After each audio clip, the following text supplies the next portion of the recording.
नमस्ते दोस्तों, किताबी संसार 2.0 में आप सभी का स्वागत है। आज हम बात करने वाले हैं एक ऐसी किताब के बारे में जिसने एक निराश और हारे हुए लड़के की जिंदगी पूरी तरह बदल दी। ये किताब है you become what you think, जिसके लेखक हैं शुभम कुमार सिंह।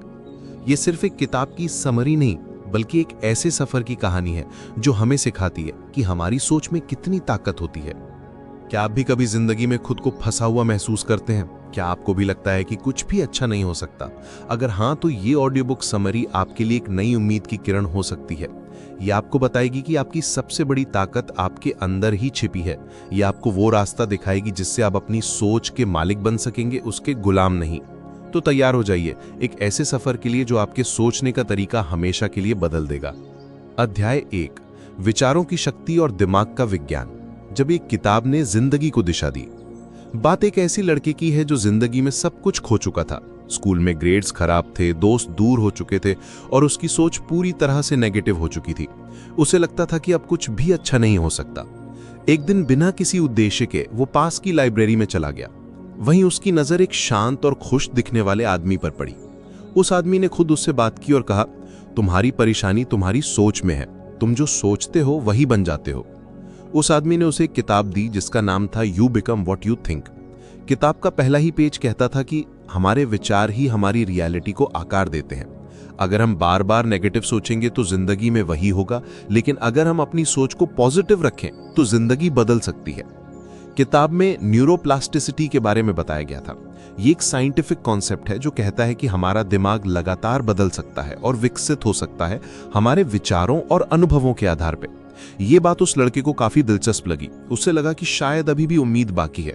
उस आदमी ने कहा, देखो ये आसान नहीं है पर ये मुमकिन है। लड़के ने किताब पढ़ी और अपनी सोच बदलने की कोशिश की। कुछ दिनों में उसने महसूस किया कि उसकी ऊर्जा थोड़ी बदल रही है। जब भी कोई नेगेटिव विचार आता, वो खुद से कहता, नहीं, मैं इससे बेहतर कर सकता हूं। धीरे धीरे उसे समझ आने लगा था कि अगर उसकी सोच साफ और पॉजिटिव हो तो कुछ भी मुमकिन है। ये सिर्फ एक शुरुआत थी, पर उसकी जिंदगी को एक नई दिशा मिल चुकी थी। अध्याय 2, चेतन और अचेतन मन की गहराई। क्या आप अपने विचारों के मालिक हैं? लड़के ने अपनी सोच पर काम करना शुरू किया, लेकिन उसे अभी भी कुछ चीजें समझ नहीं आ रही थी, खासकर चेतन और अचेतन मन के बारे में। एक दिन वो फिर से उस आदमी से मिलने लाइब्रेरी गया। उस आदमी ने उसे समझाया कि तुम्हारा चेतन मन वो है जो अभी इस समय काम कर रहा है। जब तुम बात कर रहे हो, कुछ सोच रहे हो या किसी काम को ध्यान से कर रहे हो तो ये मन एक्टिव होता है। लेकिन तुम्हारा अचेतन मन वो है जो बैकग्राउंड में चलता रहता है। ये वो हिस्सा है जो तुम्हारी आदतें, मान्यताएं यानी कि बिलीव्स और गहरी भावनाओं को कंट्रोल करता है। उस आदमी ने समझाया कि तुम्हारी जिंदगी का बड़ा हिस्सा अचेतन मन से कंट्रोल होता है। तुम्हारी आदतें, जैसे सुबह उठने का तरीका, यहां तक कि तुम कैसे सोचते हो, ये सब तुम्हारे अचेतन मन का हिस्सा है। सबसे बड़ी बात यह है कि तुम्हारी बिलीव्स जो बचपन से या अनुभवों से बनते हैं, वो भी इसी अचेतन मन में छिपे होते हैं। मान लो बचपन में किसी ने तुमसे कहा कि तुम किसी काम के लायक नहीं हो। अगर तुमने उस बात को बार बार सुना और मान लिया तो वो तुम्हारा सीमित विश्वास बन जाएगा, यानी कि लिमिटिंग बिलीफ, और ये तुम्हारे अचेतन मन में बैठ जाएगा। लड़के ने पूछा कि क्या मैं अपने अचेतन मन को कंट्रोल नहीं कर सकता? उस आदमी ने मुस्कुराते हुए कहा, कंट्रोल करना मुश्किल है पर नामुमकिन नहीं। उसने रीप्रोग्रामिंग की टेक्निक्स बताई, जैसे अफर्मेशंस, विजुअलाइजेशन और मेडिटेशन। उसने उदाहरण दिया कि अगर तुम हर दिन अपने अचेतन मन से कहो कि मैं कॉन्फिडेंट हूं, मैं सक्सेसफुल हूं, तो धीरे धीरे तुम्हारा अचेतन मन इसे सच मानने लगेगा। जब तुम अपने लक्ष्यों को हासिल करते हुए खुद को कल्पना करते हो तो ये तुम्हारे अचेतन मन को उस लक्ष्य को हकीकत की तरह मानने पर मजबूर कर देता है। लड़का अब समझ गया था कि असली काम उसके अंदर चल रहा था, उसे अपने अचेतन मन को रिप्रोग्राम करना था। अध्याय 4, आकर्षण का सिद्धांत, विचारों को हकीकत में बदलना। सोचो, महसूस करो और आकर्षित करो। कुछ हफ्तों बाद लड़के की जिंदगी में बदलाव साफ दिखने लगे थे, लेकिन उसे लग रहा था कि अभी भी कुछ बाकी है। एक दिन वो फिर से लाइब्रेरी में उस आदमी से मिला। इस बार उसने आकर्षण का सिद्धांत यानी कि लॉ ऑफ अट्रैक्शन के बारे में बताया। उस आदमी ने समझाया कि आकर्षण का सिद्धांत एक यूनिवर्सल प्रिंसिपल है जो कहता है कि तुम्हारी सोच और भावनाएं तुम्हारी जिंदगी की सच्चाई को आकर्षित करती हैं। अगर तुम पॉजिटिव सोचते हो तो तुम्हें जिंदगी में पॉजिटिव एक्सपीरियंस मिलते हैं, और अगर तुम नेगेटिव सोचते हो तो नेगेटिविटी ही आती है।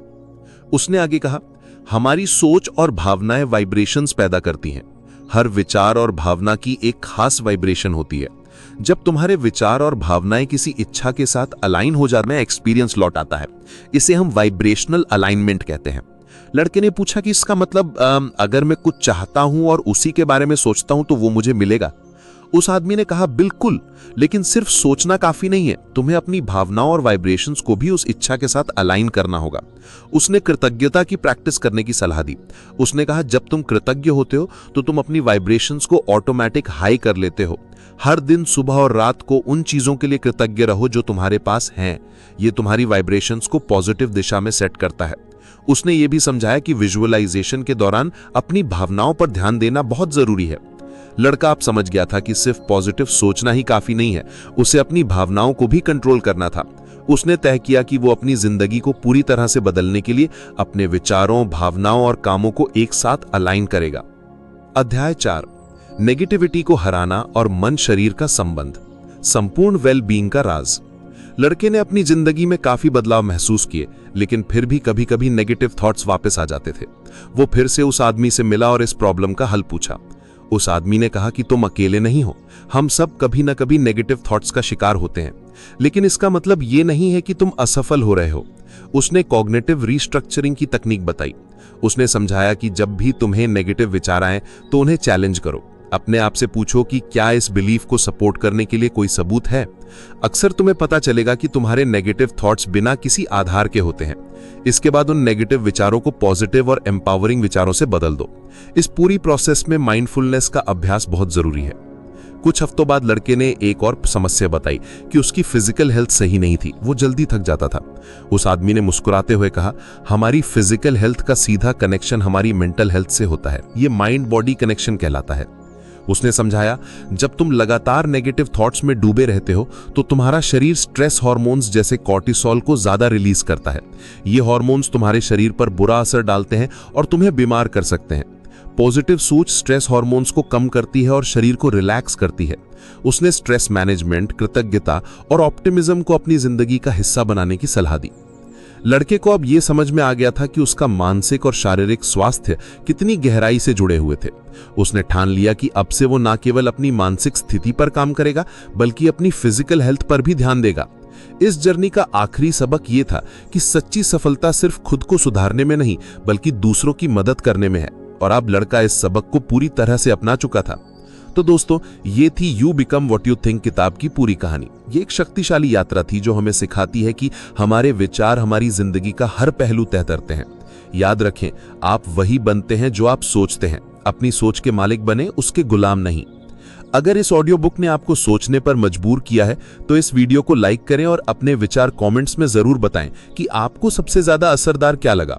और हाँ, अगर आप ऐसे ही ज्ञानवर्धक ऑडियो बुक समरीज और सुनना चाहते हैं तो किताबी संसार 2.0 चैनल को सब्सक्राइब करना ना भूलें, ताकि आप और मैं मिलकर ज्ञान के सफर पर आगे भी चलते रहें। मिलते हैं अगले सफर में एक नई किताब और नए विचारों के साथ। धन्यवाद।